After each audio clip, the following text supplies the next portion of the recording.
నా ప్రియ జేడిఎస్ వీక్షకులకు శుభ సందేశం. సృష్టికర్త అయిన దేవుడు తన ప్రజలైన ఇజ్రాయేలు వారిని, యూదా వారిని ఏలుటకు 40 మంది రాజులను వారికి ఏర్పరిచాడు. వారందరూ దేవునికి ఇష్టలుగా జీవించలేదు, ఏదో ఒక తప్పు చేశారు.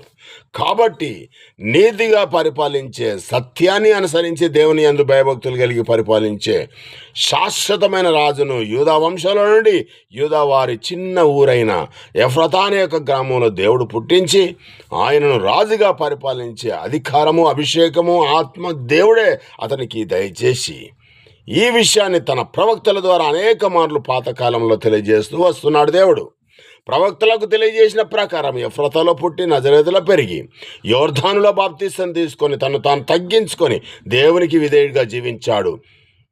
అంతేగాని పుట్టక ముందు భూమి మీద అప్పుడప్పుడు సంచరించాడని చెప్పడం అబద్ధం, దుర్బోధ.